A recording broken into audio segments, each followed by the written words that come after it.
Un día después de mudarnos a nuestro nuevo apartamento, me llamó el antiguo propietario y me dijo, olvidé apagar una cámara oculta y vi por accidente lo que hacía su marido mientras usted estaba en la tienda. Venga urgentemente sola y ni se le ocurra decirle nada a su marido.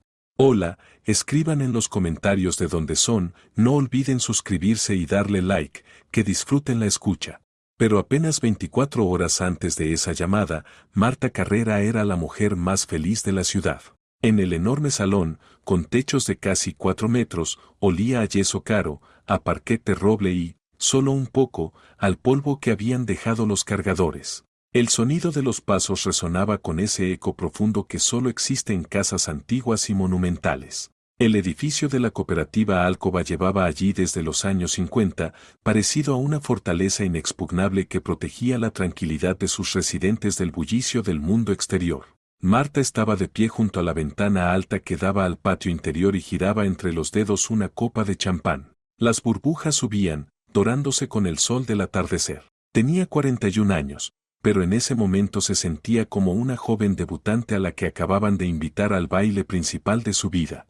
Andrés se acercó por detrás y la rodeó con los brazos por los hombros. Sus manos fuertes y seguras de un constructor acostumbrado a rehacer el espacio a su antojo, se posaron pesadas y firmes. ¿Y bien? Dijo en voz baja, rozando con los labios su sien. Lo logramos. 12 años, Marta. 12 años caminamos hacia este día. Marta cerró los ojos y dio un sorbo. El vino le pareció áspero. Todavía no me lo creo, confesó. Cuando Elena aceptó vendernos este piso, pensé que era algún error. Estos pisos no se venden, Andrés. Se heredan. El dinero resuelve cualquier asunto de herencias, sonrió Andrés, girándola hacia él. Elena quería irse de la ciudad, olvidar el pasado. Nosotros solo la ayudamos a hacerlo. Ahora esta es nuestra casa, nuestra fortaleza. No más alquileres, no más miradas torcidas de los vecinos. Tú eres la dueña del mejor taller de la ciudad, yo un contratista respetado. Nos hemos ganado el derecho a vivir en Alcoba. Chocó su copa con la de ella. El tintineo fue limpio y prolongado. Marta miró a su marido. A sus 45 años, parecía incluso mejor que el día de su boda. Las canas en las sienes solo le añadían solidez. Era el hombre que la había sacado de la depresión tras aquella terrible historia con Lucas. Cuando su hermano murió, o, como decían los médicos, se consumió por su estilo de vida, fue Andrés quien se encargó de todo, el funeral, las deudas, la venta de la vieja casa de campo de los padres para cubrir los créditos de Lucas. Él era una roca. Por la nueva vida, dijo Marta, y que el pasado se quede allí, al otro lado del umbral. Bebieron hasta el fondo. En el piso vacío, donde aún ni siquiera colgaban las cortinas, parecía que el propio tiempo se hubiera detenido, dándoles la oportunidad de empezar de cero. Andrés recorrió la habitación con aire de dueño y enderezó un cuadro apoyado provisionalmente contra la pared.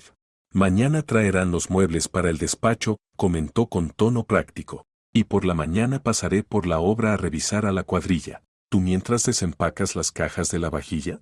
Claro, asintió Marta. Solo no te retrases. No quiero cenar sola la primera noche. Andrés sonrió con esa sonrisa con la que encantaba a los clientes al firmar los presupuestos. Ya en la puerta, se volvió. Ah, casi lo olvido. Rogelio y sus muchachos estarán cerca, echarán un vistazo a la casa mientras nos instalamos. En un barrio nuevo puede pasar de todo. Marta no le dio importancia en ese momento. Un marido atento se preocupa por la seguridad. ¿Cómo iba a saber ella que ese echar un vistazo significaba vigilar cada uno de sus pasos? La mañana no empezó con un rayo de sol sobre la almohada, sino con la vibración brusca del teléfono en la mesilla. Marta abrió los ojos y tanteó el aparato. En la pantalla apareció un nombre, Elena Bettencourt.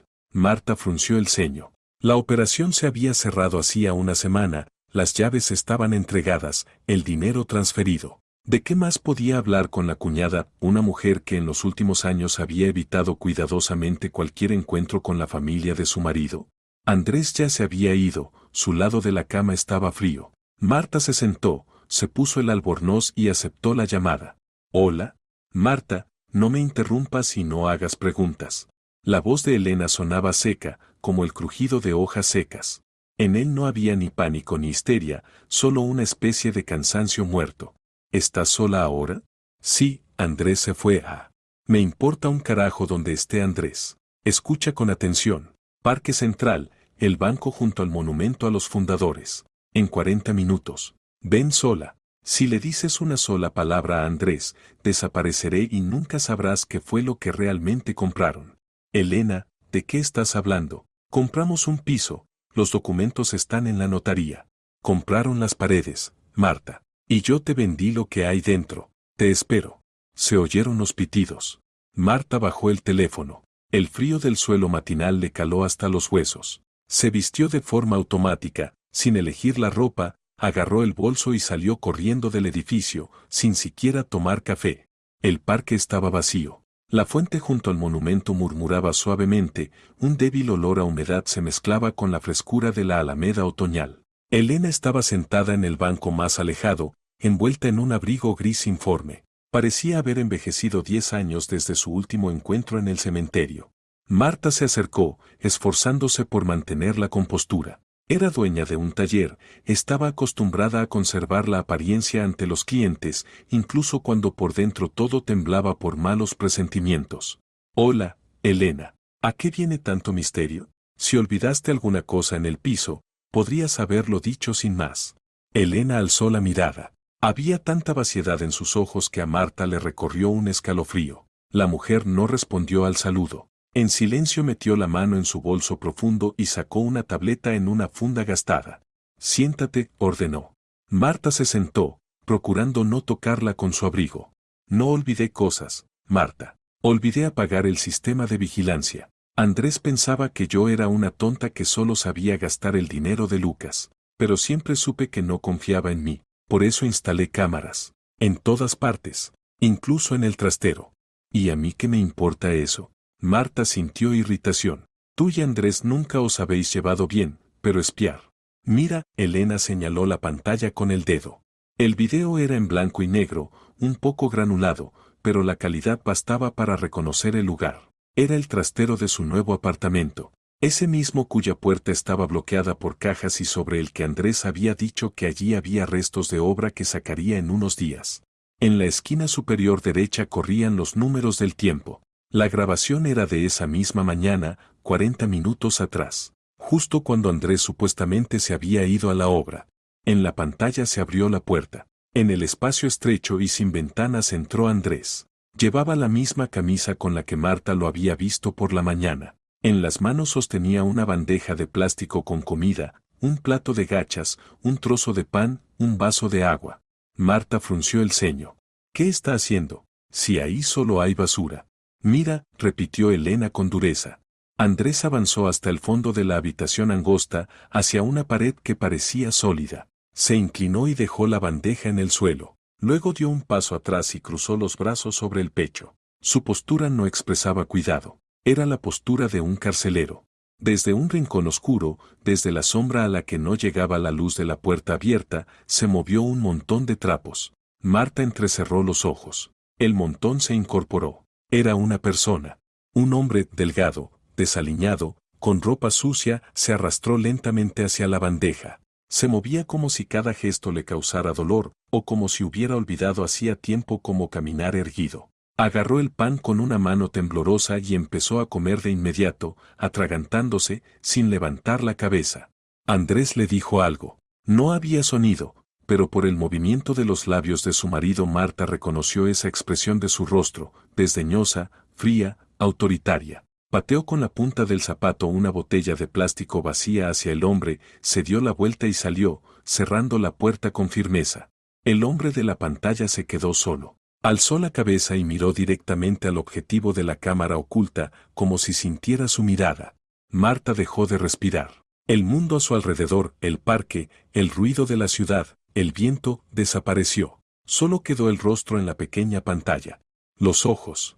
Esos ojos los habría reconocido incluso después de 100 años. Hundidos, con ese corte característico que tenía su padre. La cicatriz sobre la ceja izquierda, recibida en la infancia cuando se cayó de la bicicleta.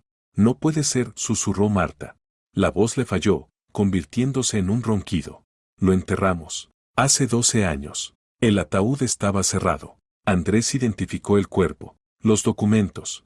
Levantó la vista hacia Elena, buscando en su rostro aunque fuera una gota de compasión, aunque fuera una pista de que se trataba de una broma cruel, de un montaje, de una estupidez.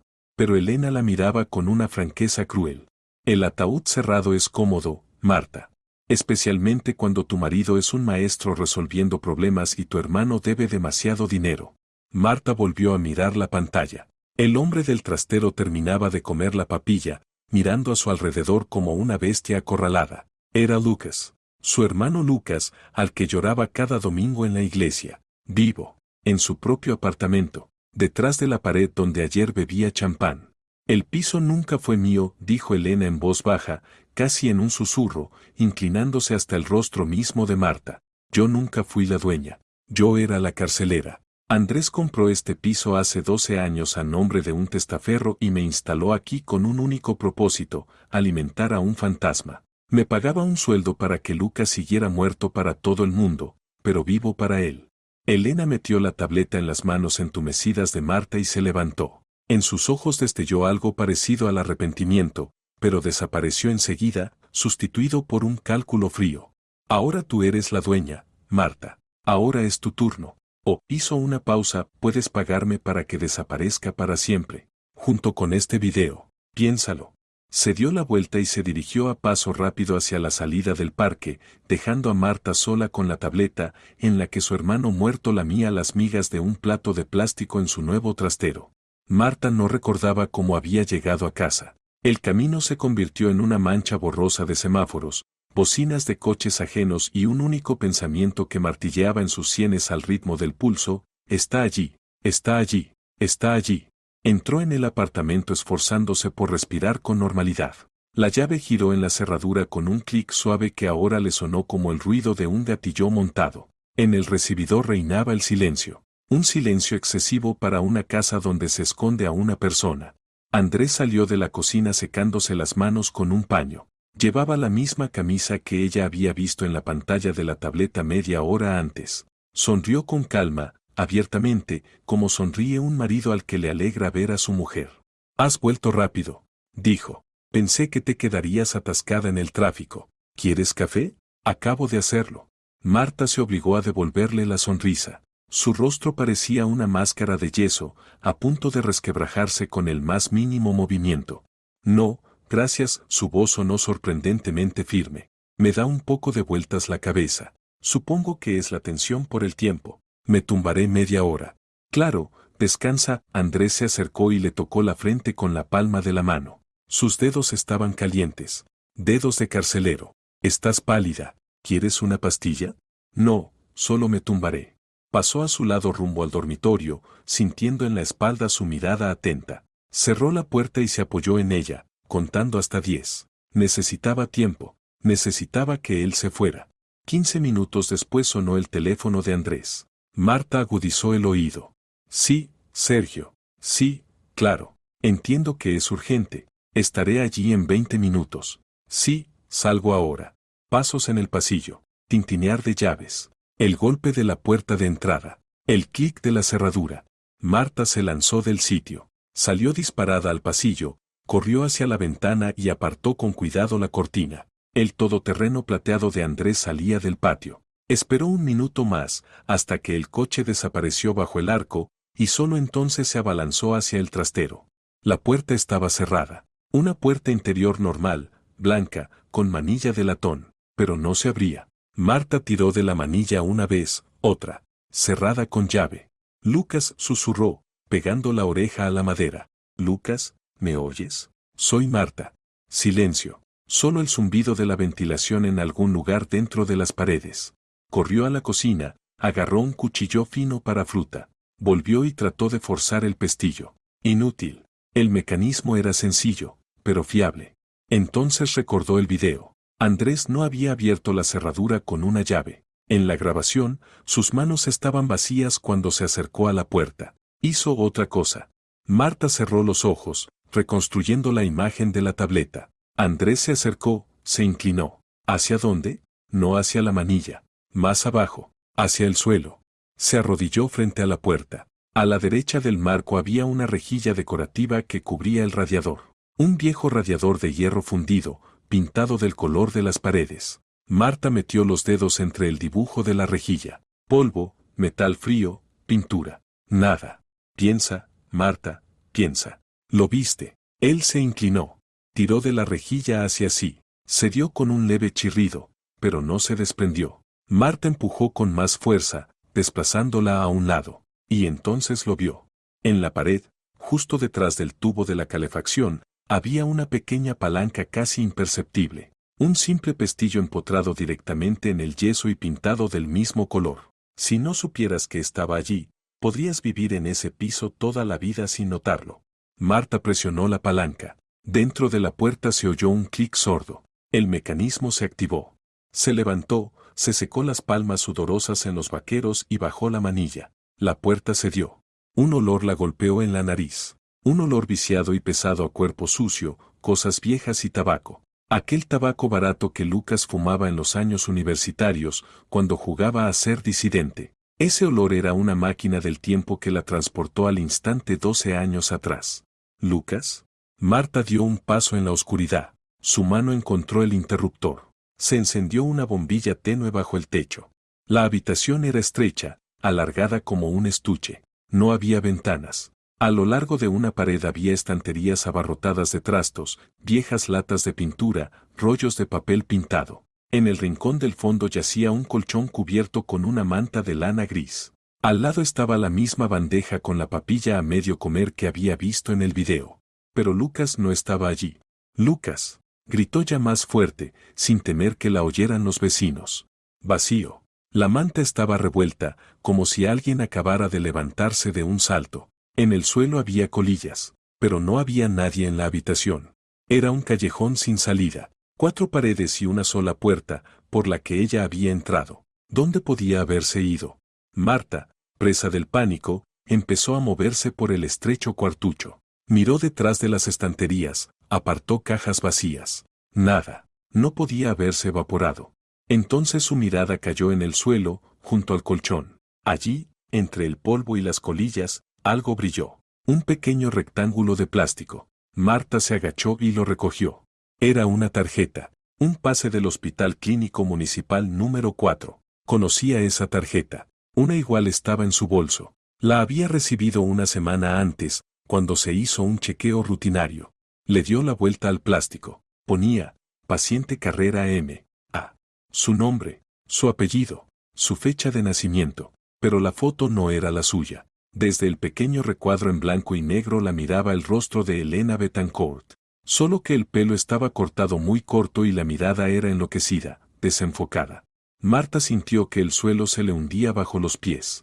Bajó la vista a la línea del grupo sanguíneo. Allí figuraba, O negativo. Marta tenía A positivo. Elena, O positivo. O negativo era el de Lucas. Era un rompecabezas demencial. Su nombre, el rostro de Elena, la sangre de Lucas. Y el sello del médico jefe, con fecha del día anterior. ¿Para qué quería Andrés un pase falso a su nombre, con los datos de su hermano muerto y la foto de su viuda? Marta apretó el plástico en el puño hasta que los bordes afilados se le clavaron en la piel. Aquello no era solo una prisión. Era la preparación para algo mucho más terrible.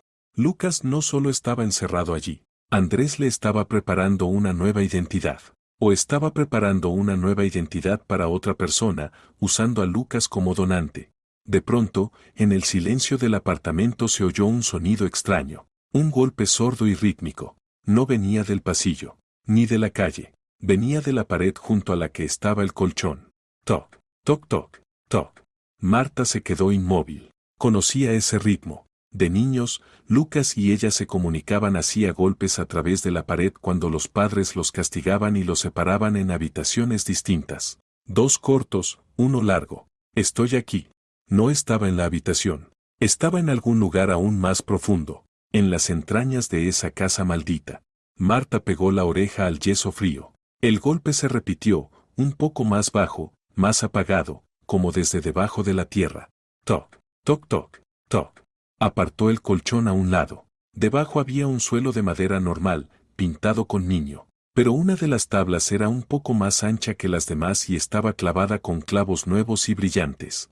Marta enganchó el borde con el cuchillo de fruta que aún apretaba en la mano. La hoja se dobló, pero la tabla cedió. No era una tabla, era la tapa de una trampilla, camuflada como suelo.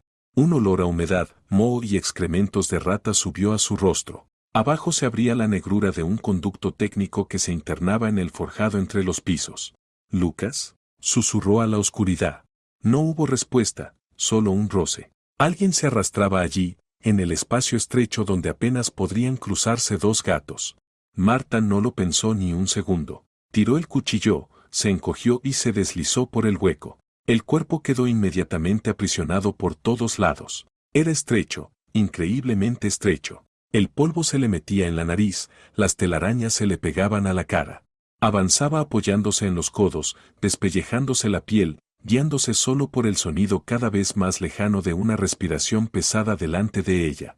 Eran túneles de servicio, las tripas de una casa antigua, de las que se contaban leyendas. Decían que por ellos se podía recorrer toda la manzana sin salir a la calle. Ahora ella sabía que era verdad. «Para», gritó, atragantándose con el polvo. «Lucas, para, soy yo». Más adelante algo tintineó contra una tubería. La luz de la bombilla tenue del trastero apenas llegaba hasta allí, pero Marta distinguió una silueta. Una persona se había hecho un ovillo en un nicho donde se cruzaban las tuberías de agua caliente. Temblaba. Marta se arrastró más cerca. Ahora le veía la cara. Era él y, al mismo tiempo, no era él en absoluto. 12 años en la oscuridad habían convertido al guapo intelectual en un anciano. La piel gris, casi transparente, los ojos enloquecidos, el pelo apelmazado en nudos. Al verla, se pegó a la pared, cubriéndose la cabeza con los brazos como un niño que espera un golpe. «No, por favor», gimoteó. «No hice nada. Estuve quieto. No me peguen». «Lucas, soy yo, Marta». Ella extendió la mano hacia él, pero él se apartó, dándole una patada. «Vete, tú. Fuiste tú. Tú lo mandaste. Tú dijiste que ya no te hacía falta». Marta se quedó inmóvil. El dolor del golpe en el hombro se apagó ante el sentido de sus palabras. «¿De qué hablas? Yo creía que estabas muerto. Te enterramos». Lucas, de pronto, se quedó callado. Bajó los brazos y la miró. En sus ojos había un terror animal mezclado con desconfianza, y a Marta le dio miedo. «¿Enterrarme?», repitió. «Sí, lo hicieron bien, muy bonito. Andrés me enseñó fotos. Tú, con velo negro, llorando, muy natural. Dijo que había sido idea tuya. Tu hermana está cansada de tus deudas, Lucas. Tu hermana quiere vivir tranquila. Necesita un negocio, no un hermano drogadicto. Yo jamás». Marta sintió que las náuseas le subían a la garganta. «Andrés dijo que moriste de sobredosis, que el corazón no aguantó. Yo pagué todas tus deudas, Lucas. Vendimos la casa de campo para saldar los créditos de Orión Finanzas».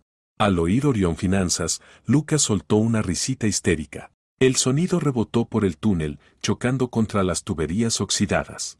«¿Orión Finanzas? Marta, tú eres tan lista, tienes un taller, le coses trajes a ministros y no lo comprobaste, ¿ni una sola vez lo comprobaste?». Se arrastró hacia ella, su aliento olía a dientes podridos.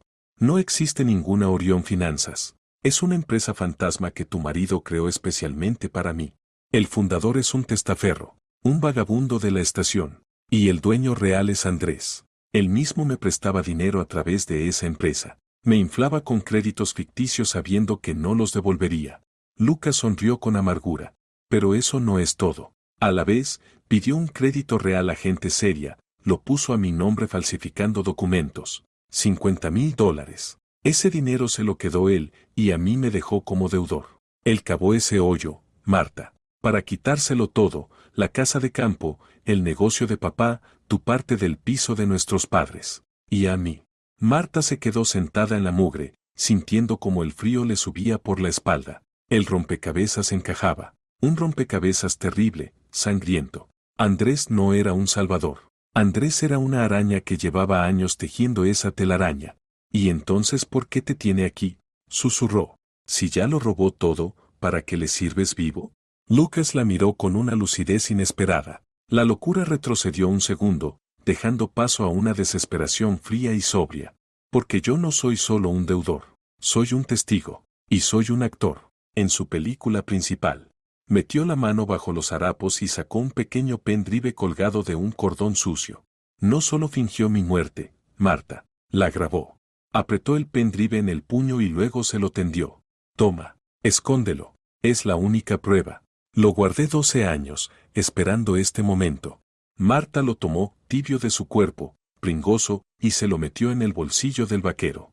Hace 12 años, en aquel sótano llevó gente. Me pegaron. Luego uno de ellos me inyectó algo y dejé de respirar. Yo oía todo, pero no podía moverme. Me metieron en un saco. Andrés lo grabó todo. Grabó mi cara muerta, grabó cómo el médico certificaba la muerte. Y después me enseñó ese video. Lucas se estremeció, las lágrimas trazaron surcos en su cara sucia. Dijo, ¿ves, Lucas? Estás muerto, oficialmente. Si asomas la cabeza, si intentas contactar con tu hermana, enviaré este video a la policía, pero no como prueba de mi culpa, sino como prueba de que fingiste tu muerte para esconderte de los acreedores y de Hacienda. Fraude a gran escala. Y evasión. Te caerán unos 10 años. Y en la cárcel yo te encontraré. Marta lo miraba y comprendía. Andrés había creado una trampa perfecta. Un muerto no puede ir a la policía. Un muerto no tiene derechos. Existe solo mientras le convenga a su carcelero. Te chantajea con tu propia muerte, susurró. No solo a mí, Lucas alzó los ojos. Dijo que si me escapaba, te metería a ti también, como cómplice. Porque fuiste tú quien identificó el cuerpo. Tu firma está en el acta. Confirmaste la mentira, Marta. Tú eres parte de ese crimen. En ese momento, arriba, en el apartamento, se oyó el portazo de la puerta de entrada. Unos pasos pesados y seguros retumbaron sobre el parquet justo encima de ellos. Andrés había vuelto. Antes de tiempo. Silencio, murmuró Lucas sin voz, encogiéndose de nuevo en el nicho de tuberías. Él oye. Siempre oye. Marta se quedó congelada. Los pasos se detuvieron justo sobre la trampilla del trastero. Crujió una tabla. Luego sonó la voz de Andrés, tranquila y cariñosa, y a Marta se le heló la sangre. «Marta, cariño, te he comprado tus eclairs favoritos. ¿Dónde estás? En el dormitorio no estás». Iba hacia el trastero. Marta se quedó inmóvil, temiendo incluso respirar. El polvo en la garganta le cosquilleaba pidiendo un golpe de tos, pero apretó los labios hasta hacerse daño. Encima de su cabeza, literalmente a medio metro, crujió el suelo. Andrés estaba justo sobre la trampilla. «¿Marta?» Su voz sonó amortiguada, pero clara. No había preocupación, solo un leve desconcierto. «Qué raro. La puerta está abierta y no hay nadie». Dio un paso. Otro. El sonido de los pasos alejándose. Salió del trastero. Marta miró a Lucas. Él estaba sentado abrazándose las rodillas y temblando finamente. En sus ojos había una sola súplica, «Vete». Ella le asintió, prometiendo sin palabras volver, y se arrastró de regreso hacia la luz. Salir fue más difícil que entrar. Las manos se le resbalaban, los músculos se le agarrotaban. Se empujó hacia arriba, al estrecho trastero, y enseguida cerró la trampilla, apretándola con la tapa. El colchón volvió a su sitio. Las cajas, como estaban. Apenas le dio tiempo a sacudirse las rodillas y escabullirse al pasillo cuando Andrés apareció desde la cocina. Tenía en las manos una caja de pasteles. «Ah, aquí estás». Sonrió, pero sus ojos seguían fríos, escaneándola. «Ya pensé que habías decidido jugar a las escondidas. ¿Dónde estabas? Te llamé». Marta se apoyó en la pared, sintiendo que las piernas le temblaban. El corazón le golpeaba tanto que parecía que iba a romperle el pecho. «Yo estaba en el baño. El agua hacía ruido, no te oí». Andrés se acercó. Miró con atención su cara, luego bajó la vista a sus manos sucias, con polvo y raspones. Después, a sus vaqueros manchados de cal en las rodillas. Su sonrisa cambió. Se volvió suave, compasiva. Esa misma sonrisa tierna que de pronto le hizo a ella querer gritar. «Marta, cariño», dejó la caja en la cómoda y le tomó la muñeca, alzándole las manos sucias hacia la luz. «Mírate, estás temblando. ¿Y esa suciedad otra vez estabas buscando fotos viejas?» «¿Qué?» Marta se quedó perpleja. «No, yo se me cayó el anillo detrás de la cómoda. Tuve que meterme». Choc puso un dedo en sus labios. «No tienes que justificarte. Lo entiendo todo. Mudarse es un estrés enorme. Y encima este barrio, los recuerdos. ¿Te parece que el pasado vuelve?» Hablaba en voz baja, hipnótica, como un psiquiatra con un paciente agitado. «¿Sabes? He notado que últimamente no eres tú misma. Olvidas cosas, confundes fechas. Y ahora mismo dices lo del anillo, pero el anillo lo llevas puesto. Marta miró su mano. El anillo de boda, en efecto, estaba en su dedo. Había soltado la primera mentira que se le ocurrió, y él la había atrapado. Andrés, no estoy loca, se zafó. Solo estoy cansada. Claro que estás cansada. Tienes un sobreesfuerzo evidente, quizá incluso una paranoia leve por el estrés. Necesitas tumbarte. Llamaré a un médico, que te dé un calmante. No necesito un médico, gritó, retrocediendo. Solo necesito estar sola. En ese instante, llamaron con insistencia a la puerta de servicio, la que daba a la escalera del personal y al conducto de basura. 3 golpes secos. Andrés frunció el ceño. La máscara de marido atento se agrietó un segundo, dejando ver la irritación. ¿Quién será ahora?, murmuró. No espero a nadie. Ve al dormitorio, Marta. Yo me encargo. Pero Marta no se movió. Reconoció esos golpes. Así llamaba solo una mujer. No, abriré yo, dijo ella y, adelantándose a su marido, corrió a descorrer el cerrojo. En el umbral estaba Elena. Se veía aún peor que por la mañana en el parque. La cara gris, los labios mordidos hasta sangrar. En las manos apretaba una carpeta abultada para documentos. ¿Elena? Andrés se quedó paralizado en la puerta del salón. Su voz se volvió de hielo. ¿Qué haces aquí? Ya lo acordamos. El trato está cerrado. Recibiste el dinero y debías desaparecer. Se acabó el dinero, Andrés, dijo Elena con voz ronca, abriéndose paso al recibidor. Le lanzó a Marta una mirada rápida, calculadora, como la de un jugador de póker. Tus limosnas para un billete a Costa Rica son ridículas. Le mostré el video a Marta. Ahora las apuestas subieron. Necesito más, mucho más, o me voy a la policía. A Marta se le heló la sangre. Elena no la estaba salvando. Elena la estaba usando como un as en la negociación con Andrés. ¿Estás borracha? Andrés dio un paso hacia ella, claramente dispuesto a echarla a la calle. Lárgate antes de que llame a seguridad. Llámales. Chilló Elena. Llama a la policía, a seguridad, a quien quieras. Que todos se enteren de que en vuestro sótano vive un muerto. Andrés se detuvo. Le lanzó una mirada rápida a Marta. En sus ojos centelleó el cálculo. Marta, vete a la habitación, ordenó con dureza. A Elena le ha dado un ataque. Quiere dinero para beber. No escuches esta basura. ¿Basura? Elena soltó una carcajada horrible, perruna. Marta ya lo sabe todo, Andrés. Vio el video. Se lo enseñé. Cayó el silencio. Un silencio espeso y pegajoso en el que se oía el tic-tac del reloj antiguo del salón. Andrés giró lentamente la cabeza hacia su esposa. En su mirada ya no había cuidado ni calor. Solo una vaciedad fría, evaluadora. ¿Lo viste?, preguntó en voz baja. Marta retrocedió hasta la pared, sintiéndose acorralada. Sí, soltó, sin aliento. Vi a Lucas. Sé lo que hiciste. Eres un monstruo, Andrés. Andrés sonrió de lado. Se relajó, metió las manos en los bolsillos del pantalón, como si la situación hubiera dejado de ser peligrosa y se hubiera vuelto simplemente tediosa. ¿Monstruo? ¡Qué palabra tan grandilocuente! Soy un hombre de negocios, Marta. Yo resuelvo problemas. Tu hermano era un problema enorme, apestoso y caro. Yo lo resolví. Por nosotros, por nuestra familia. Lo tuviste enjaulado 12 años. Lo tuve a salvo, rugió Andrés, y fue la primera vez que alzó la voz. Si hubiera salido a la calle, los verdaderos acreedores lo habrían matado, o él mismo habría muerto tirado bajo una valla por una sobredosis. Yo le di techo, comida y vida. Sí, una vida de rata, pero vida al fin y al cabo. Le robaste todo. Marta sentía como la rabia desplazaba al miedo. Lo incriminaste. Yo. Andrés se rió. ¿Y quién firmaba los papeles? ¿Quién hacía las transferencias? Le hizo un gesto a Elena con la cabeza. Enséñaselo, que nuestra Santa Marta vea lo pura que es. Con manos temblorosas, Elena abrió la carpeta y sacó una hoja. Era un extracto bancario, con sello, con fechas. Este es el extracto de la cuenta a la que llegaba el dinero para el mantenimiento del objeto, dijo Elena en voz baja, tendiéndoselo a Marta. La cuenta está a nombre del mismo sicario que supuestamente se encargó de Lucas. En realidad es una cuenta pantalla de Andrés. Marta cogió la hoja. Las letras le bailaban ante los ojos, pero se obligó a enfocar. Remitente, carrera Marta. Concepto, Donación benéfica. Importe, $500. Fecha, mensual. Desde octubre del año 12. ¿Qué es esto? Susurró Marta.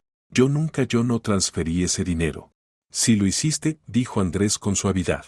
¿Te acuerdas de aquella fundación de ayuda a los animales que te recomendé hace muchos años? Segunda vida. Firmaste un pago automático. Creías que salvabas perritos. Y en realidad estabas pagando el mantenimiento de tu hermano.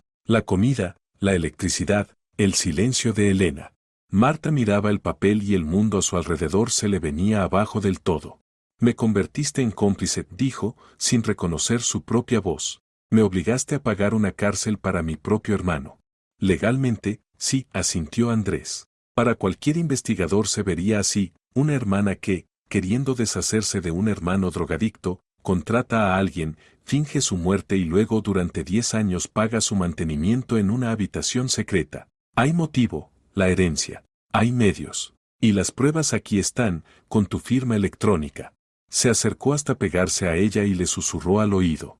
Estamos en el mismo barco, Marta. Si yo me hundo, tú te hundes conmigo, como autora intelectual. Y a los autores les cae más que a los ejecutores. Elena se quedó junto a la puerta, apretando la carpeta vacía contra el pecho. Necesito el dinero, Andrés repitió con tono mecánico. O me voy a la policía. No tengo nada que perder. Andrés la miró con desprecio. Bien, tendrás tu dinero. Pero primero Marta y yo tenemos que hablar de algo. A solas. Puso la mano sobre el hombro de su mujer. Una mano pesada, posesiva. Tenemos una elección, Marta. O vamos ahora mismo a la policía y acabamos los dos en la cárcel. O nos sentamos a la mesa, tomamos té y decidimos cómo vamos a vivir de aquí en adelante, con nuestro pequeño secreto familiar. Marta miró el extracto bancario en su mano. Su firma, su dinero, su cárcel.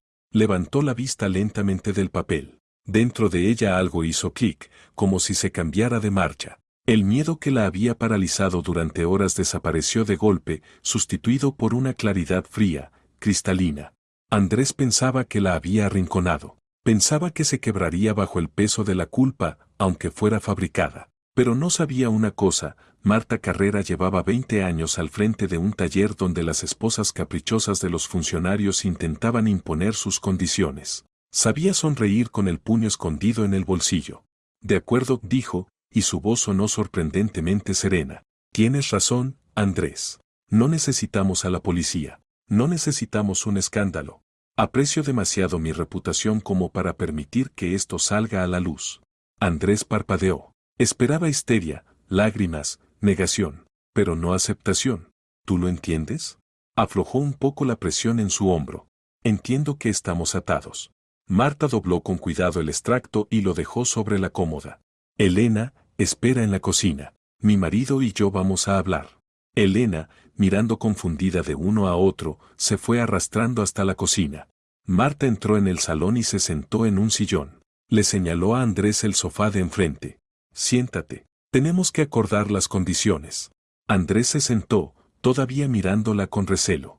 ¿Qué condiciones? Seguimos viviendo, Marta. Yo me ocuparé de Lucas como me he ocupado todos estos años. Elena recibirá su dinero y se irá. Todo seguirá como estaba.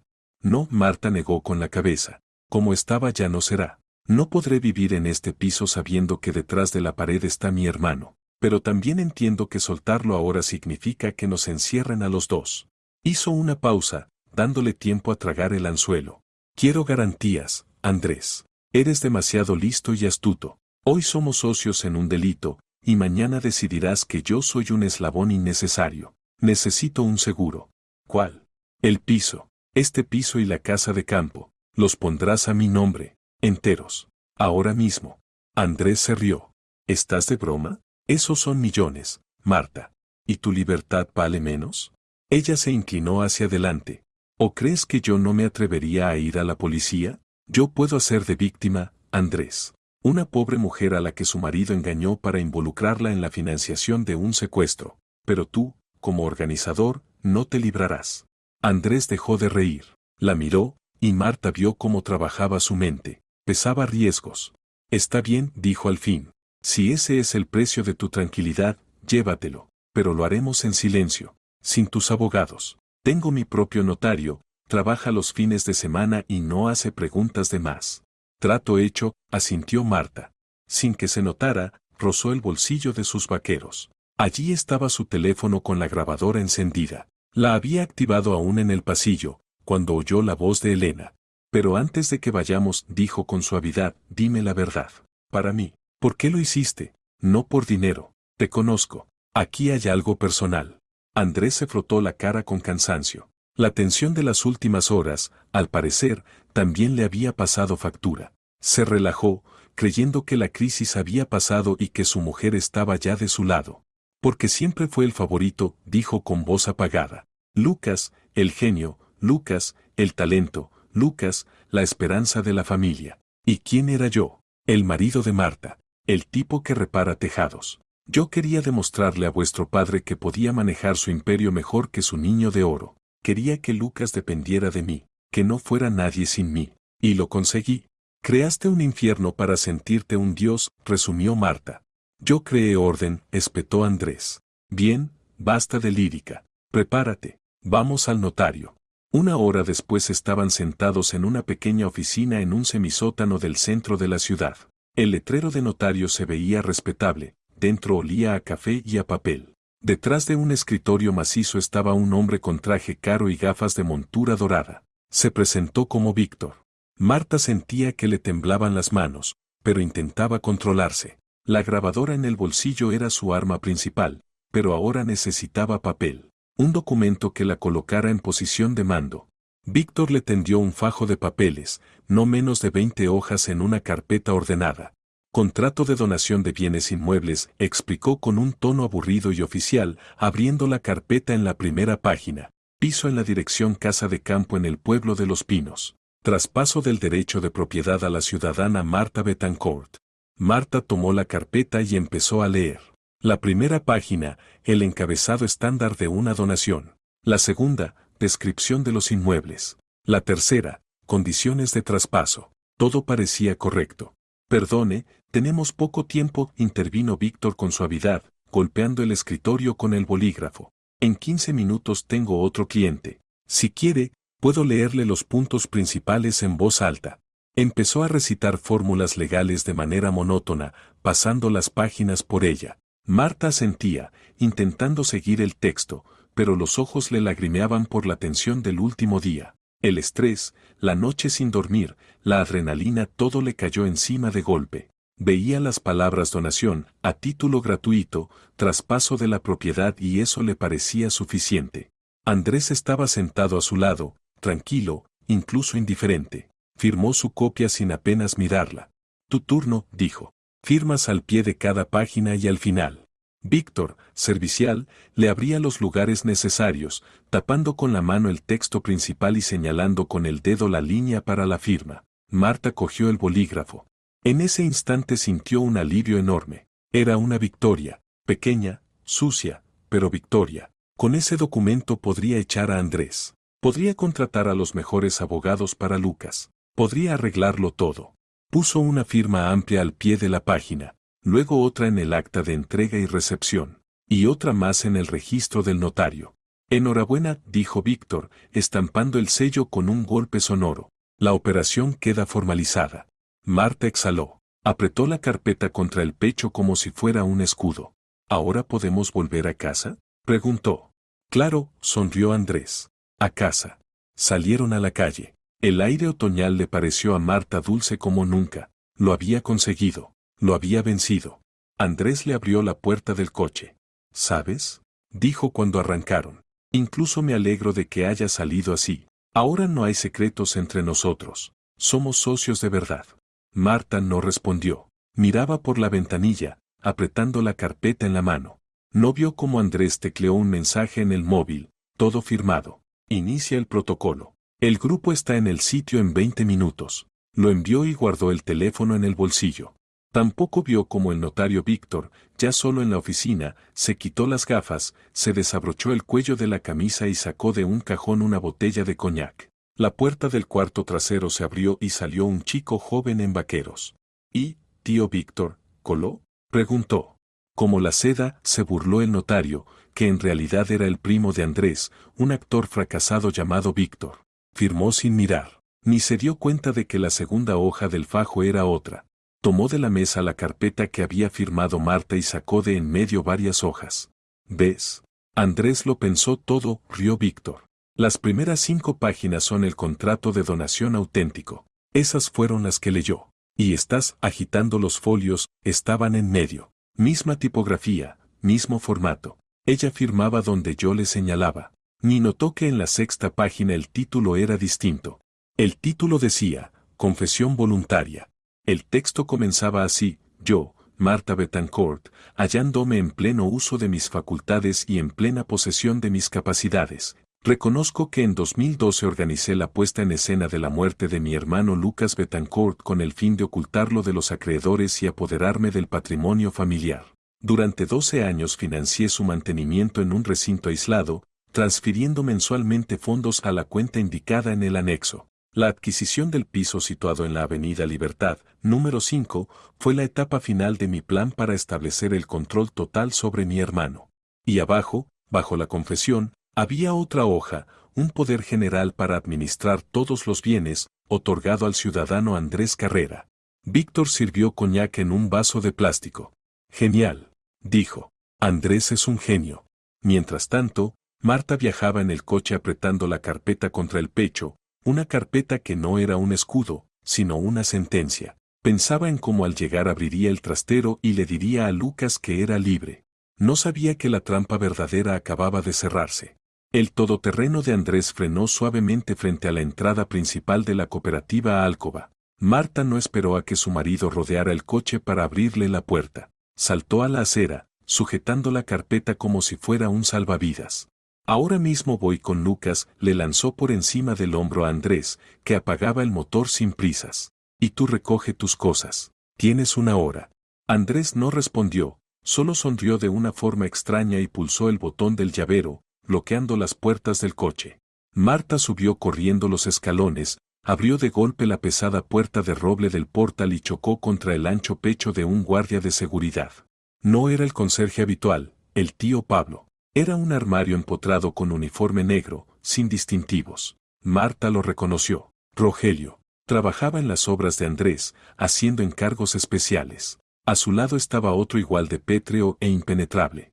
En su cabeza pasó una idea terrible. Andrés se había preparado para esto. No hoy, desde hacía mucho. Tenía un plan por si ella descubría la verdad. Déjenme pasar, vivo aquí.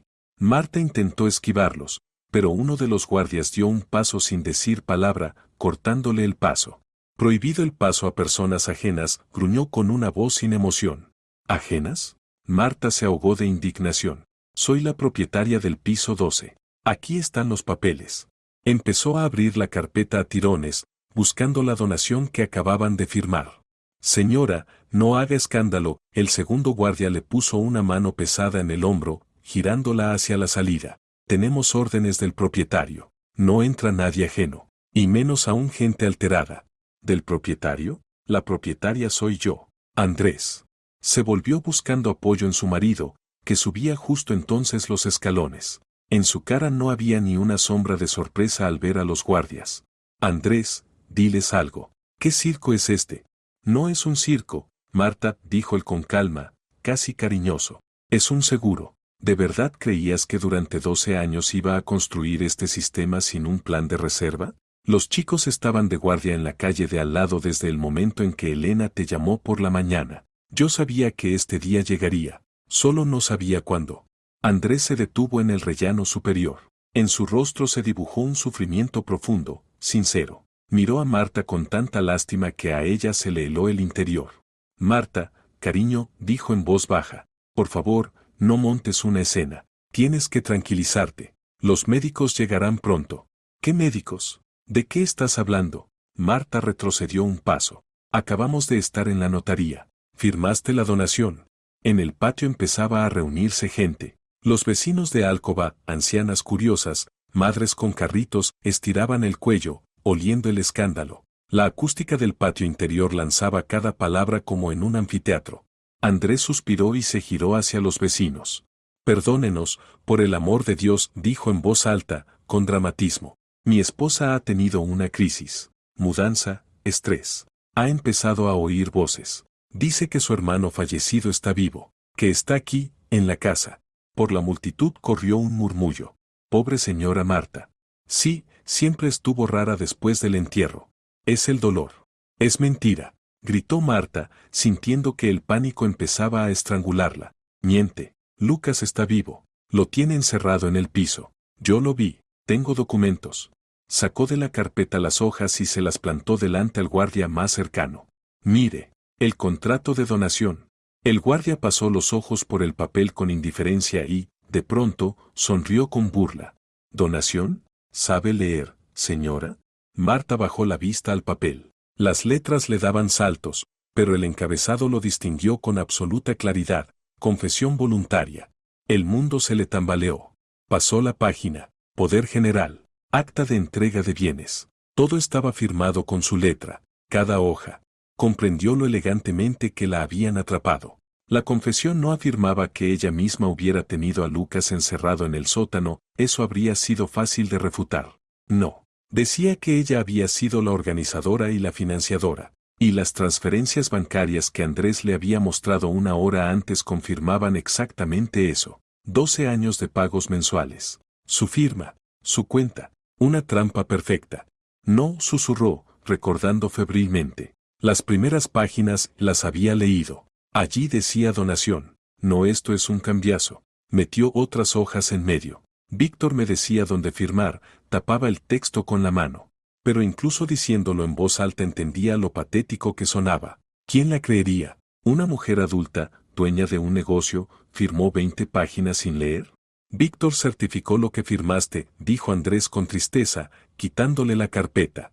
Con facilidad, sin esfuerzo, como a un niño le quitan un juguete peligroso. Marta, tú misma firmaste la confesión. Negro sobre blanco, organizaste el secuestro de tu hermano y durante 12 años pagaste su mantenimiento. Los extractos bancarios confirman cada palabra. Y ahora, cuando te hace falta un Lucas vivo para endosarle nuevas deudas, lo trajiste aquí. Pobre Marta. Se volvió loca de codicia. Se giró hacia los guardias. Chicos, saquen a ese hombre del piso. Que la policía averigüe quién es. Y a mi esposa no la dejen entrar. Es un peligro para sí misma. La puerta del portal se abrió, y otros 2 guardias sacaron a Lucas a rastras, sujetándolo por los brazos. Se veía espantoso, sucio, barbudo, entrecerrando los ojos por la luz del día, que no veía desde hacía 12 años. Gemía y forcejeaba, pero las fuerzas no estaban igualadas. Lucas, gritó Marta, lanzándose hacia él. Un guardia la sujetó atravesándole el cuerpo. Es él, es mi hermano, mírenlo. Ustedes se acuerdan de Lucas. La multitud de vecinos se echó atrás. No veían al estudiante brillante que conocieron años atrás. Veían a un vagabundo demente con harapos, babeando y girando los ojos como un animal. Dios mío, qué horror, susurró la vecina del primer piso. Marta está fatal. Trajo a un indigente. Es Lucas, gritaba Marta, retorciéndose en los brazos del guardia. Andrés, ¿qué estás haciendo? Andrés se acercó a Lucas. Lo miraba no como al hermano de su esposa, sino como a una molestia que por fin eliminaban. Llévenselo, soltó, seco. Métanlo en un psiquiátrico como desconocido. No tiene documentos. Sí tiene, recordó Marta de pronto. Tiene mi pase, con la foto de Elena. Pero Andrés ya no la escuchaba. Se volvió hacia Marta. Y tú, querida, te quedas sin nada. El piso ahora es mío por la donación que firmaste en tu delirio. La casa de campo es mía. El negocio es mío por el poder. Eres un peligro para la sociedad, Marta. Necesitas tratamiento. No te atreverás, roncó ella. Iré a la policía. Tengo una grabación. Metió la mano en el bolsillo para sacar el teléfono. Vacío. El bolsillo estaba vacío. A Marta se le heló el cuerpo. Recordó cómo Andrés la abrazó al salir de la notaría, cómo le acomodó el abrigo, cómo sus manos le rozaron los bolsillos y ella pensó entonces que era un gesto extrañamente tierno. Un marido cuidadoso. Andrés sacó de su bolsillo su teléfono. Lo hizo girar en la mano, mostrando la pantalla. ¿Buscas esto? Apretó un botón, y Marta oyó el sonido de un archivo borrándose. Luego sacó de otro bolsillo una pequeña memoria USB colgando de un cordón sucio. Y esto, supongo, es un regalito de tu hermanito, ¿no? Marta sintió que el suelo se le abría. Se lo había quitado todo. 12 años Lucas guardó este juguete creyendo que lo salvaría, sonrió Andrés y se metió la memoria en el bolsillo. Enternecedor. Estúpido, pero enternecedor. Pobre Marta. Pierdes cosas, pierdes la cabeza. Lárgate de aquí, dijo en voz baja, inclinándose hacia ella. Antes de que de verdad te meta en un manicomio. Vete. Vive en la calle, como vivió tu hermano. Siente lo que es. El guardia la empujó por la espalda y Marta, sin mantener el equilibrio, cayó de rodillas sobre el asfalto. Los vaqueros se rasgaron, las palmas se le despellejaron hasta sangrar. Levantó la cabeza. Andrés estaba en los escalones, por encima de ella, como un vencedor. A su lado, como surgida de la nada, apareció Elena. Ya no parecía asustada. Marta lo entendió todo. Elena había negociado con los dos y eligió a quien ofreció más. Ahora miraba a Marta con la sonrisa triunfal de un jugador que gana la partida. Y tus cosas ya las hemos recogido, dijo Elena en voz alta para que lo oyeran todos los vecinos. No es decente guardar los trastos de una loca en una casa respetable. Señaló hacia el arco. Allí, en la sombra, estaba el coche viejo de Elena. El maletero abierto, los asientos traseros a reventar. Marta reconoció formas familiares. Su máquina de coser Singer, recuerdo de su abuela. Rollos de seda italiana carísima que había acumulado durante años para su mejor colección. Patrones, plantillas, maniquíes. Toda su vida, toda su destreza, todo su pasado amontonado como basura lista para tirarse al vertedero. Llévate tus porquerías y lárgate, gritó Elena. O lo tiro a la basura ahora mismo. Marta estaba sentada en el asfalto. A su alrededor zumbaban los vecinos, comentando a la loca de carrera. A Lucas lo metían a empujones en un coche negro sin matrícula. Andrés abrazaba a Elena por la cintura, aceptando condolencias del administrador del edificio. No le quedaba nada, ni casa, ni familia, ni pruebas, ni nombre, solo las rodillas peladas y el sabor a polvo en los labios. Intentó ponerse en pie, pero las piernas no le respondían. El mundo no se derrumbó cuando vio el video. Se derrumbó ahora, cuando comprendió que todo ese tiempo no había luchado contra su marido, sino contra el sistema que él había construido especialmente para ella. Y en ese sistema, a ella le habían asignado el papel de la loca del barrio.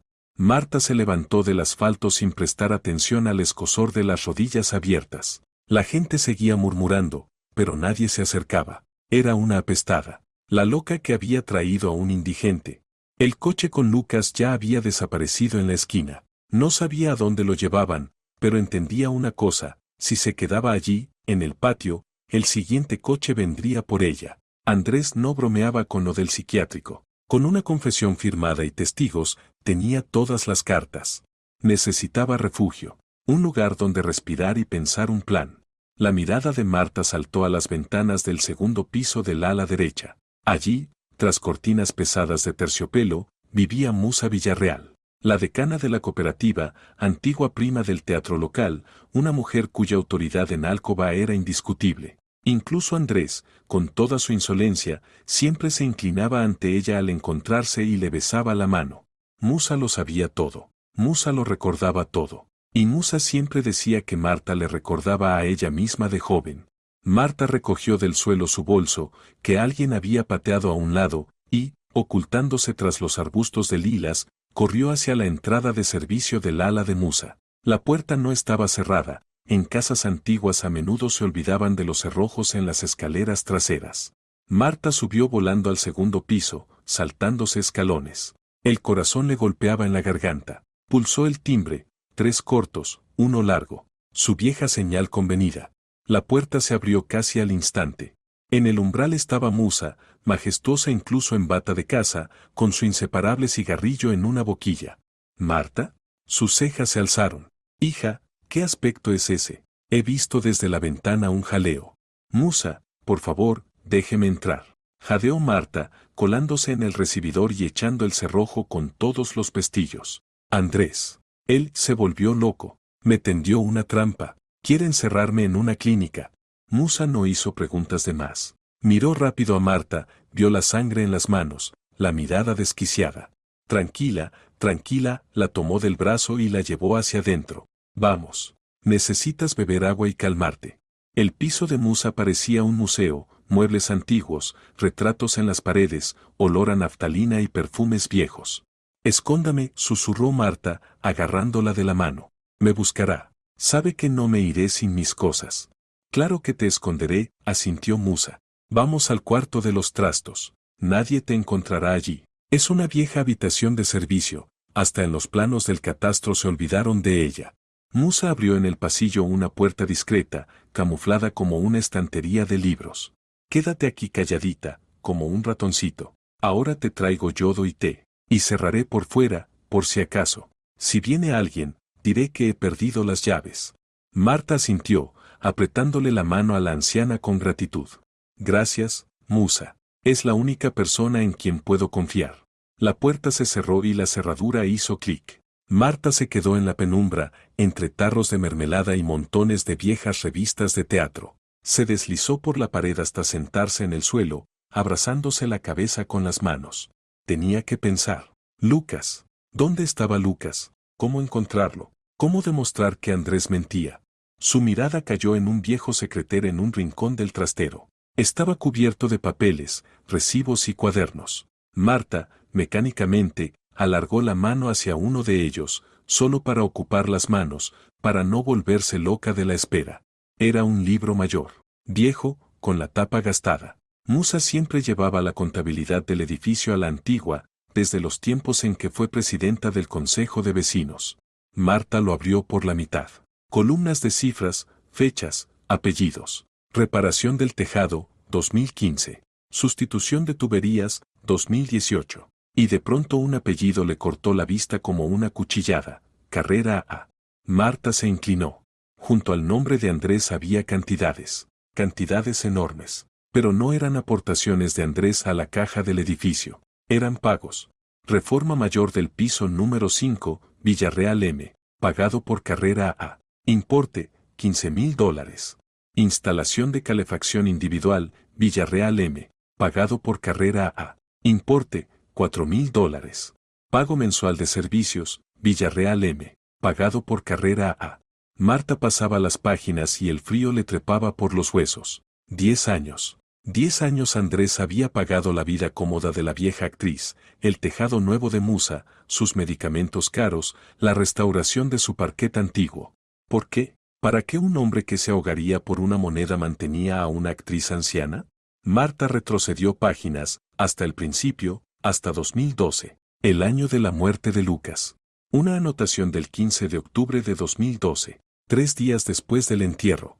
Recibido de Carrera A. $5,000. Concepto, ayuda benéfica. Y debajo, en la letra pequeña de Musa, declaración prestada. Acta de la reunión firmada. Los vecinos no tienen preguntas. El libro se le cayó de las manos.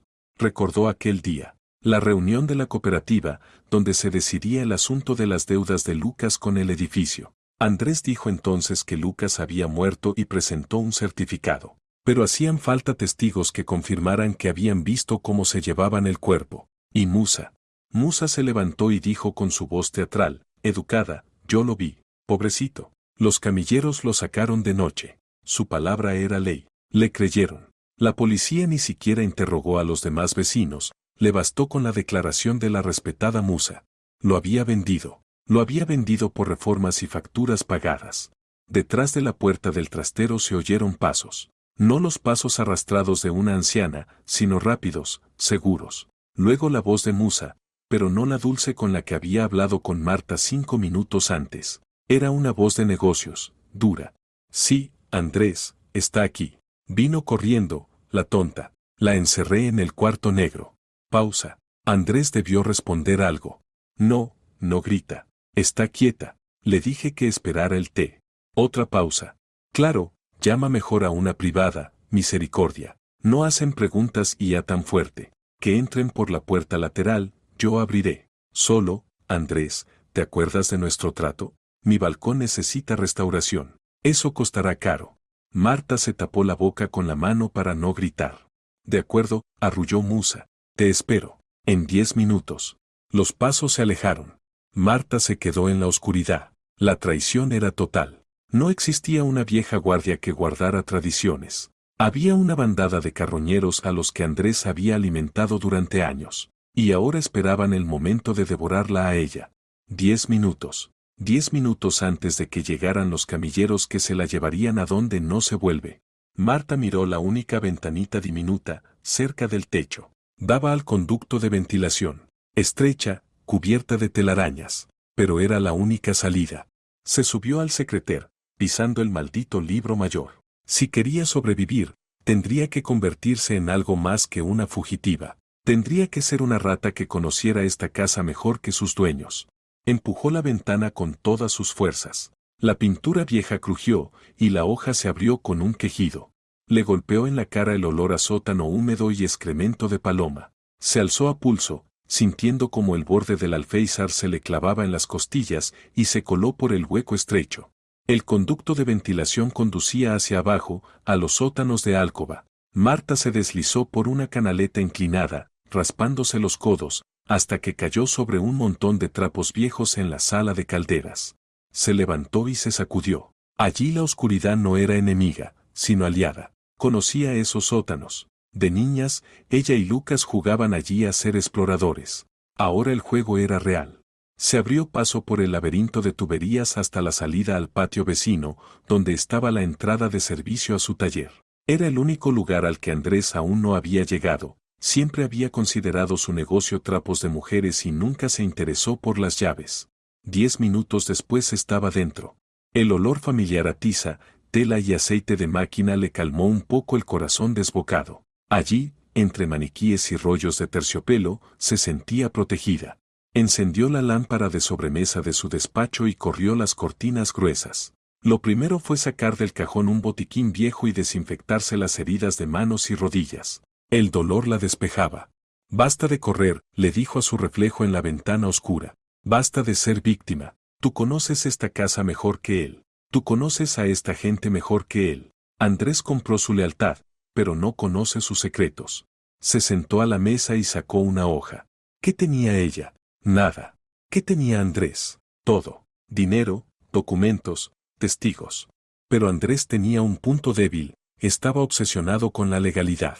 Construía sus trampas para que en el papel todo quedara perfecto. Incluso la cárcel de Lucas la había presentado como una reforma. Y entonces le llegó la idea. Alcoba no era solo un edificio. Era una cooperativa de viviendas con un reglamento escrito aún en los años 50. Ese reglamento era una vaca sagrada. Cualquier cambio de distribución, cualquier metro de más apropiado sin aprobación de la asamblea, se castigaba con expulsión inmediata de la cooperativa y pérdida del derecho de propiedad. Era el peor pecado en Alcoba. Andrés había construido una habitación secreta. Había abierto un muro de carga. Se había apropiado de parte del conducto de ventilación común. Marta agarró el llavero y salió disparada del taller. Necesitaba el archivo. El archivo de Alcoba estaba en un semisótano del cuarto portal. Las llaves las tenía solo el presidente y el viejo portero, el tío Miguel, que vivía allí mismo, en un cuartucho junto al archivo. El tío Miguel era la única persona del edificio que no aceptaba dinero de Andrés, sencillamente porque no necesitaba nada salvo tranquilidad y periódicos viejos. Marta llamó a la puerta de hierro. ¿Quién es? Chirrió una voz anciana. Tío Miguel, soy Marta. Marta Betancourt, la hija de Alejandro. Abra, por favor. La cerradura rechinó. La puerta se abrió un poco y en la luz apareció el rostro arrugado del viejo. ¿Marta? Entrecerró los ojos. Dios santo, ¿qué te ha pasado? Dicen que has perdido la cabeza. Andrés dijo. Andrés miente, tío Miguel. Quiere quitármelo todo. Necesito su ayuda. Déjeme entrar al archivo. Tengo que encontrar el plano del edificio. El original, de 1953. El viejo la miró a los ojos. Largo, atento. La recordaba niña, llevándole empanadillas. Recordaba a su padre, un ingeniero honrado que había levantado medio barrio.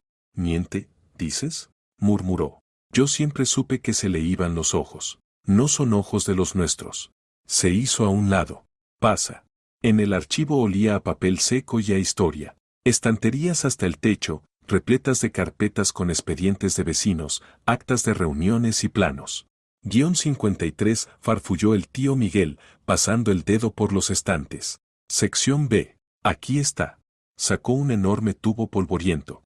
Marta desenrolló el papel amarillento sobre la mesa. Líneas azules medidas al milímetro. Allí estaba su piso, salón, dormitorio, cocina. Y allí, la pared tras la que Andrés escondía a Lucas. En el plano, en ese lugar había un vacío, el conducto de ventilación y un hueco técnico entre secciones del edificio. Ajá, dijo el tío Miguel, mirando por encima de su hombro. Me acuerdo. Ahí pasa una viga maestra. No se puede tocar. Si la dañan, toda la columna puede venirse abajo. Marta sacó el teléfono e hizo varias fotos del plano. No solo la tocó, tío Miguel. Le abrió un paso. Ahí hizo una habitación. El anciano jadeó. ¿Pero qué dices? Eso es un delito. Es un riesgo de derrumbe. Si la inspección se entera. La inspección se enterará, dijo Marta con dureza. Pero primero se enterarán los vecinos. Esos mismos vecinos que tanto temen por sus pisos. Andrés puede comprar su silencio sobre la hermana loca, pero no puede comprar su miedo a que el edificio se les venga encima. Empezó a enrollar el plano, pero de pronto su mirada se enganchó a una carpeta en la mesa de al lado. En el lomo ponía, documentos financieros. Año 2012. Deudas irrecuperables. El corazón le dio un vuelco. 2012, cuando empezó todo. Marta abrió la carpeta. Dentro había copias de pagarés de vecinos con deudas con la cooperativa. Pasó hoja tras hoja hasta que encontró lo que buscaba. Un pagaré a nombre de Lucas Bettencourt. Importe, $50,000. Garantía, prenda de la parte de la vivienda de los padres. Fecha, 12 de octubre de 2012. Marta se quedó inmóvil. 12 de octubre. Tío Miguel preguntó en voz baja, ¿recuerda cuándo fue el funeral de papá? Como no voy a recordarlo, suspiró el viejo. En octubre, el día 12. Llovía a cántaros. Marta miró la firma al pie del documento, Bettencourt L. Era grande, nerviosa, muy parecida a la de Lucas. Pero Lucas ese día estaba en el cementerio. Estaba fuera de sí por el dolor, apenas se tenía en pie. Marta lo sostuvo del brazo todo el tiempo. No podía, físicamente, estar en la junta de la cooperativa firmando papeles. Y Andrés no estaba con ellos entonces. Dijo que había ido a arreglar lo del restaurante para el velatorio. Marta examinó la firma.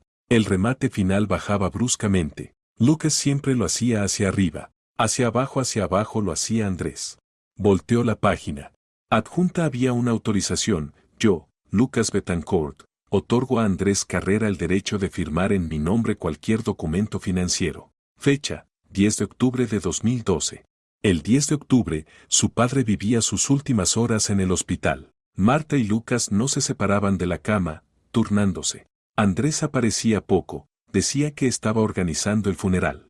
Lo falsificó todo, susurró Marta. Le robó la identidad a Lucas incluso antes de matarlo. Lo endeudó usando un poder falso mientras mi hermano se moría en la UCI. El rompecabezas encajó por completo. Las deudas de Lucas, por las que Andrés supuestamente lo salvaba, eran una ficción. Andrés mismo las creó, él mismo las pagó con el dinero de Marta y luego las usó como pretexto para encerrar a Lucas en una jaula. Marta alzó la mirada hacia el tío Miguel. Ya no había miedo en sus ojos, solo una rabia fría, calculadora. Tío Miguel, dijo con firmeza, mañana hay asamblea general de vecinos. La anual. ¿Andrés va a hablar? Sí, asintió el viejo. Quiere ser presidente. Prometió bajar las cuotas. Perfecto. Marta guardó los documentos en el bolso. Yo también iré. Y no iré sola. Sacó el móvil. Tenía que hacer una llamada. Una llamada al hombre al que Andrés le tenía más miedo que a nadie, aunque creyera que ya estaba muerto o hundido en la bebida. Marcó un número que había encontrado en una vieja libreta de su padre, guardada en el taller. Sonó mucho. Por fin contestaron. Sí. Gruñó una voz masculina, ronca y malhumorada. Buenos días, Valerio, dijo Marta. Soy Marta Carrera, la hija de Alejandro. Sé quién robó el dinero de su empresa hace 12 años. Y sé dónde estará mañana. Al otro lado cayó un silencio pesado. Luego la voz respondió, ya sin ronquera, con un metal que incluso por teléfono olía a amenaza. Dame la dirección, hija. Estoy apuntando. Marta colgó y miró el reloj. 5 de la mañana. Quedaban 12 horas para la asamblea. 12 horas para hacer lo imposible. Salió del archivo, dejando al tío Miguel guardando los documentos, y se encaminó hacia su taller. Tenía que prepararse. No solo juntar papeles, crear una imagen.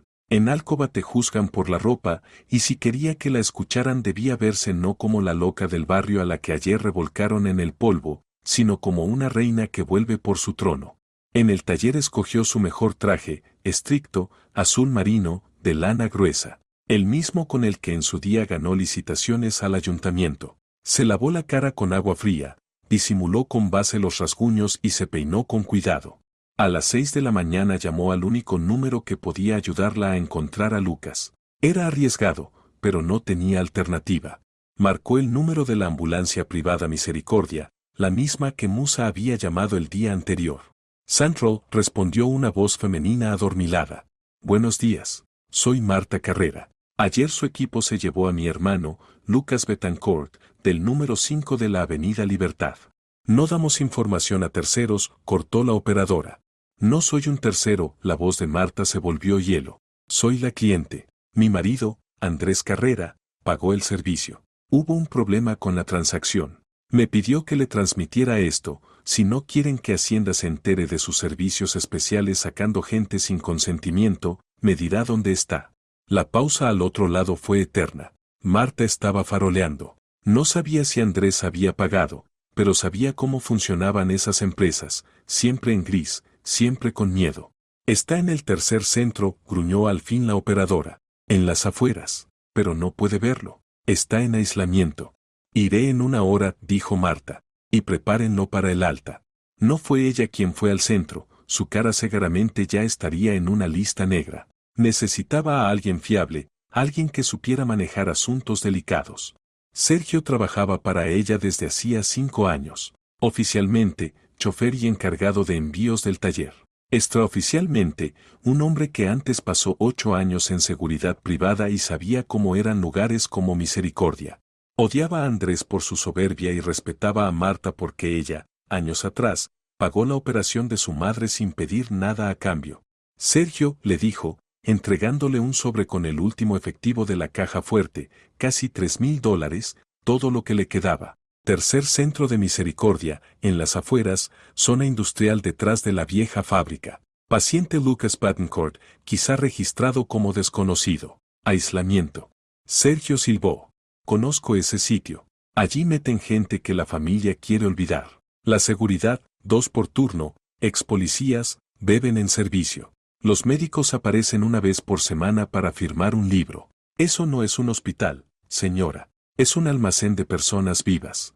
¿Puedes? Por ese dinero, puedo. La mitad para el guardia, la mitad para un celador por el silencio. Pero si Andrés ya les avisó. Él cree que ya ganó. No perderá tiempo llamando a la clínica. Sergio asintió y se metió el sobre en el bolsillo. Necesitaré una historia. ¿Quién soy para ellos? Un primo de otra ciudad. Llegas a recoger a un familiar del que acabas de enterarte. ¿Tienes documentos con otro nombre? Sergio sonrió con oscuridad. Señora, tengo documentos con 5 nombres distintos. Vieja costumbre. Ella le tendió un paquete con el traje de su padre. A las 5 de la tarde tiene que estar aquí, limpio, afeitado, con este traje. Si no llegas todo se hunde. El día se arrastró con una lentitud insoportable. Marta estaba sentada en el taller, ordenando los documentos del archivo. Cada papel era un clavo en el ataúd de la reputación de Andrés. Pero había que clavar bien.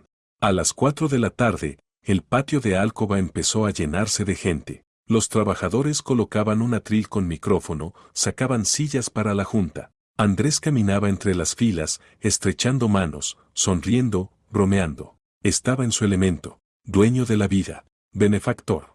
Marta lo observaba a través de una rendija de las persianas del taller. Vio cómo se acercó a Musa Villarreal, le besó la mano y le susurró algo. La anciana se rió, coqueta, acomodándose el sombrerito. Ríete, bruja vieja, susurró Marta. Ríete mientras puedas. A las 16:45 entró al patio una furgoneta negra con cristales tintados. De la furgoneta salió Sergio. Abrió la puerta trasera y ayudó a bajar a un hombre. Marta exhaló.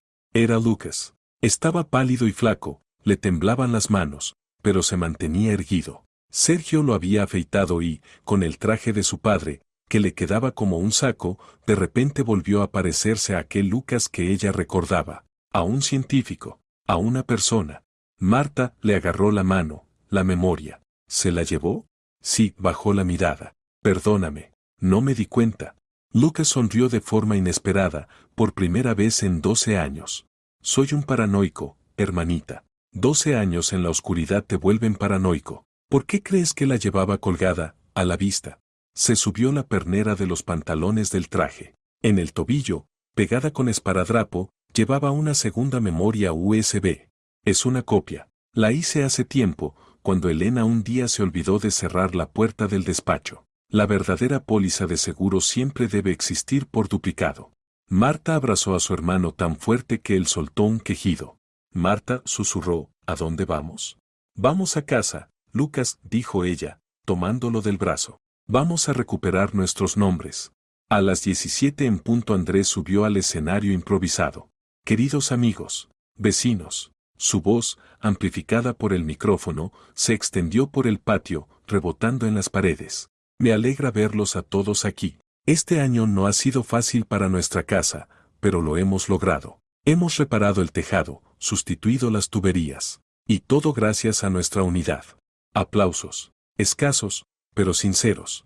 A la gente le gustaba que les resolvieran los problemas. Hoy quiero proponerles crear un nuevo fondo, continuó Andrés, radiante. El Fondo Futuro de Alcoba. Yo aportaré la primera cuota, $10,000. Ese dinero irá al embellecimiento del patio, a nuevos parques infantiles. ¿Y a nuevas habitaciones secretas? La voz clara de Marta cortó el silencio como un cuchillo en mantequilla. Andrés se quedó paralizado. La multitud jadeó y se abrió. Marta avanzaba por el patio. Y no iba sola. Llevaba a Lucas del brazo. ¿Marta? Andrés palideció. El micrófono chilló, cogiendo acople. ¿Qué? Seguridad. Saquen a esa mujer. Está enferma. Dos guardias se movieron hacia ella, pero Marta alzó la mano. Quietos. Gritó con una autoridad tal que, de hecho, se detuvieron. Soy miembro de esta cooperativa. Soy propietaria de un piso. Y tengo derecho a voz. Se acercó al escenario. Andrés la miraba desde arriba, pero en sus ojos ya nadaba el miedo. Había visto a Lucas. Y había visto que Lucas no parecía un vagabundo loco.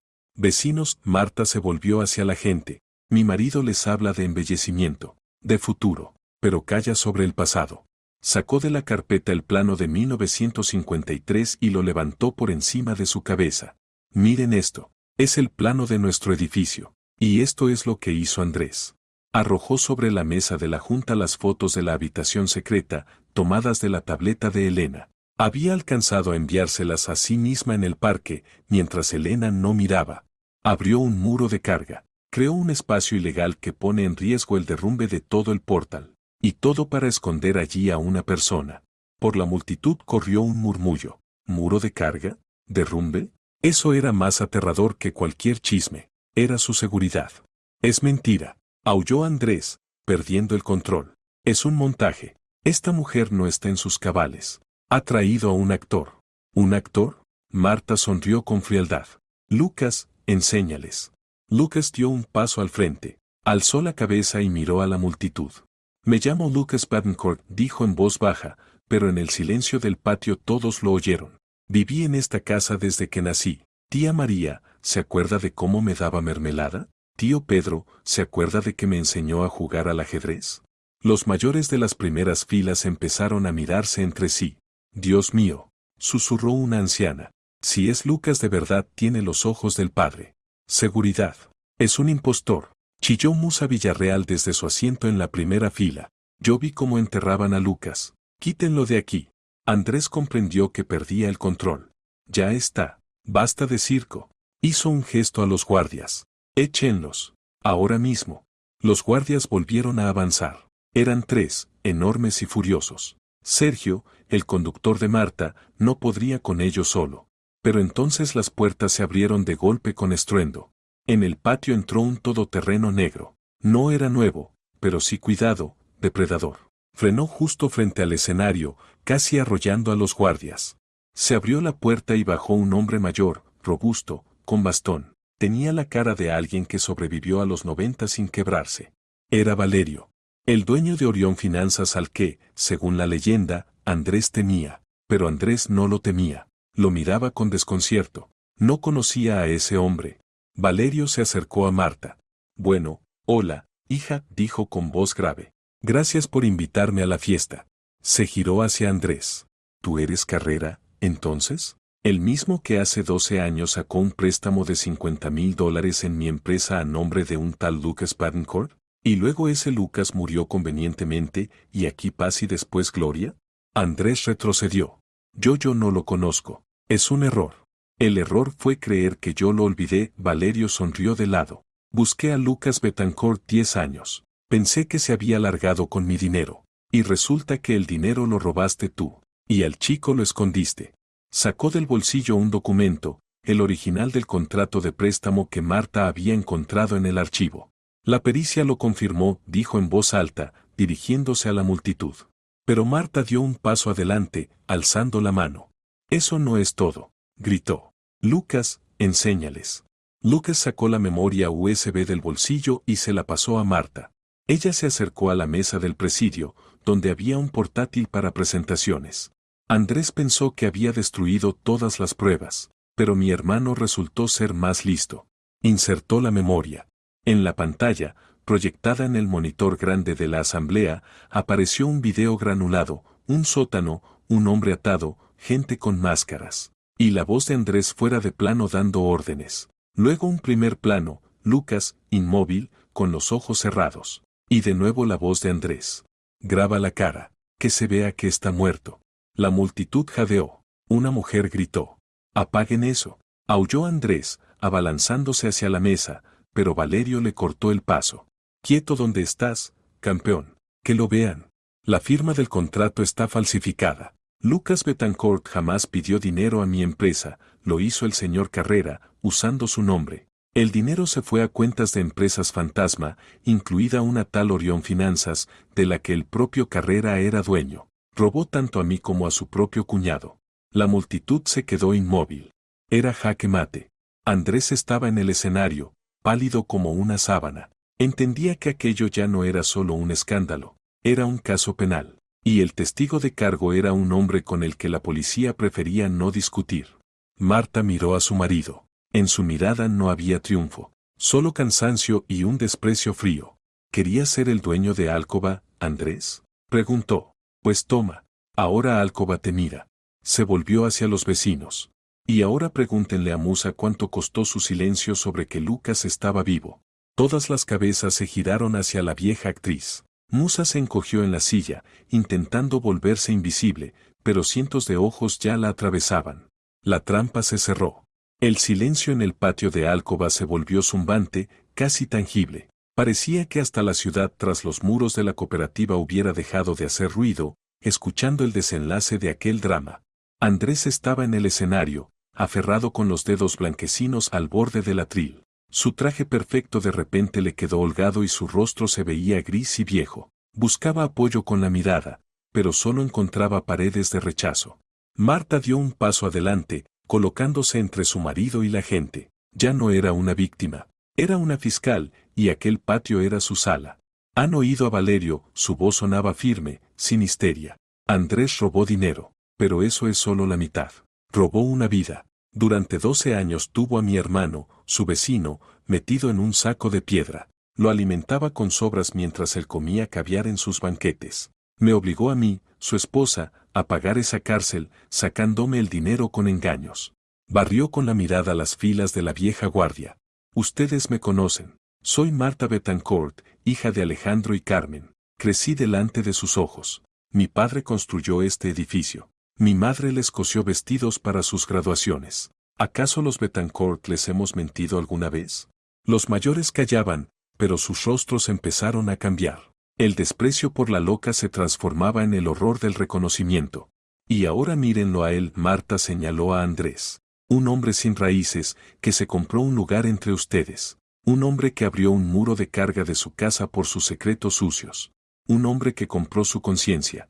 Se volvió hacia Musa Villarreal. La anciana estaba muerta de miedo, arrugando convulsivamente un pañuelo de encaje entre las manos. Musa, dijo Marta con suavidad, pero con presión, dígales la verdad. Ahora. O mañana entregaré a la policía copias de ese mismo libro mayor donde están anotados todos sus honorarios por su silencio. Y entonces perderá no solo la reputación, sino también la libertad. La complicidad en un secuestro es un delito grave. Musa se estremeció como si la hubieran electrocutado. Miró a Andrés, luego al severo Valerio, detrás del cual asomaban dos tipos fornidos, y después a los rostros de los vecinos. El instinto de supervivencia, afinado por años de intrigas, funcionó sin fallo. Se levantó despacio. Le temblaban las piernas, pero enderezó la espalda. La actriz salía a su última reverencia. Se le quebró la voz, pero carraspeó y continuó más fuerte. Tengo que confesar. Hace 12 años Andrés vino a verme. Dijo que Lucas estaba en peligro, que había que esconderlo de unos bandidos. Me pidió que confirmara la muerte de Lucas para salvarlo. Yo le creí. Pensé que ayudaba. Mentira, gritó Andrés. Cogiste dinero. Exigiste reformas. Acepté ayuda de un vecino agradecido. Chilló Musa, salvándose la piel. No sabía que tenía al chico encadenado. Creí que Lucas se había ido al extranjero. Andrés me engañó a mí, igual que los engañó a todos ustedes. La multitud empezó a rugir. Era el final. La declaración de Musa era el último clavo. Fuera, gritó alguien desde el fondo. Echadlo, estafador. Por su culpa se nos cae la casa encima, gritó la mujer del primer piso. A la policía. Llamen a la policía. Andrés dio un paso atrás. Entendió que había perdido.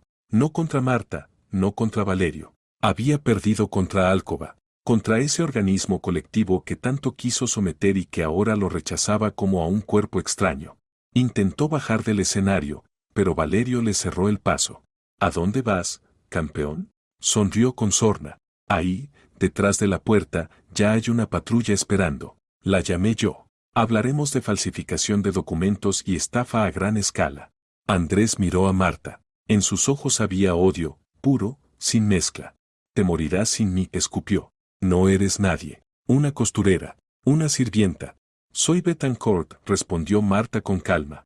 Hija de mi padre. Hermana de mi hermano. Y tú no eres nadie. Y ni siquiera tienes nombre. Dos policías entraron al patio. Andrés no se resistió cuando le retorcieron los brazos. Solo se volvió una vez, mirando las ventanas del piso que creía su fortaleza y que perdió por su propia codicia. En ese momento, junto a la puerta se oyó alboroto. Elena, aprovechando el caos, intentó escabullirse hacia la salida con dos maletas enormes. Pero Sergio, el conductor de Marta, la interceptó. ¿A dónde vamos con tanta prisa, señora? Abrió de un tirón la cremallera de una de las maletas. Sobre el asfalto cayeron cucharas de plata, joyeros, cajas con adornos, iconos antiguos. Todo lo que pertenecía a la familia de Marta y de Lucas. Es mío, chilló Elena. Él me lo prometió. Los policías, que ya habían metido a Andrés en el coche, volvieron por ella. Cuando los coches con luces se fueron, en el patio quedó el silencio. Pero era otro silencio, ligero, purificador. Marta se acercó a Lucas, que todo ese tiempo había estado apartado, apoyado en un viejo tilo. Miraba el cielo como si lo viera por primera vez. Se acabó, Lucas, dijo ella, abrazándolo. Estamos en casa. Un mes después. El otoño se adueñaba del patio de alcoba, tiñéndolo de oro y granate. En el banco central, donde solía sentarse el tercer ojo, estaba Marta. Llevaba un abrigo elegante, cosido por ella misma. A su lado se sentaba Musa, silenciosa, envejecida, pero aún intentando conservar restos de dignidad. Ahora le miraba con servilismo, pidiéndole consejos sobre el color de las cortinas. Marta se había convertido en la nueva reina no oficial de Alcoba, no por la fuerza, ni por el dinero, sino por la verdad. Los vecinos la respetaban por resistir, por haber limpiado la podredumbre de su casa. Del portal salió Lucas. Se veía distinto, bien afeitado, con gafas, una carpeta de papeles bajo el brazo. Aún cojeaba, y a veces en su mirada pasaba la sombra del horror vivido, pero volvía a la vida. La universidad lo había readmitido como investigador. Resultó que su tesis, que se creía perdida, la había conservado un profesor viejo. Marta, voy a la biblioteca, gritó, saludándola con la mano. Vuelvo para cenar. ¿Compro pan? Compra una baguette, sonrió ella. Lo siguió con la mirada hasta el arco. Luego miró las ventanas de su piso. La habitación secreta había sido demolida. La pared, reconstruida. Ahora allí solo había un salón bañado de sol. Andrés esperaba juicio en prisión preventiva. Sus cuentas estaban embargadas, su reputación destruida. Nadie en la ciudad volvería a darle la mano. Elena declaraba contra él, esperando reducir la pena por robo. Marta inhaló el aire fresco, con olor a hojas y libertad. Sacó el móvil. En la pantalla apareció un mensaje de una nueva clienta. Marta, ¿cuándo puedo pasarme para la prueba? Dicen que usted hace milagros. Yo no hago milagros, murmuró para sí, guardando el móvil. Solo coso bien. Hice descoser costuras viejas para coser una vida nueva. Se levantó, se acomodó el cuello del abrigo y echó a andar hacia casa, hacia donde ya no había secretos. Y esta fue la historia, queridos oyentes. Una historia de traición de los más cercanos, de la ceguera de quienes debían ver y de que la verdad, por amarga y aterradora que sea, siempre es mejor que una mentira bonita. ¿Qué creen ustedes? ¿Hizo bien Marta en sacar los trapos sucios a la luz pública? ¿O habría que haber tenido compasión de Andrés, ya que a su manera cuidaba de la familia? Y merece perdón Musa, que vendió su alma por comodidad, pero al final sí dijo la verdad. Escríbanlo en los comentarios. ¿Qué harían ustedes en el lugar de Marta? ¿Podrían perdonar algo así? ¿Y quieren saber cómo seguirá la vida de Lucas y de Marta? Si hay muchos interesados, escribiremos una continuación. Si esta historia les conmovió, por favor den like, eso ayuda muchísimo a nuestro canal. Suscríbanse para no perderse nuevos dramas de la vida, y no olviden activar la campanita. Les deseo todo lo mejor.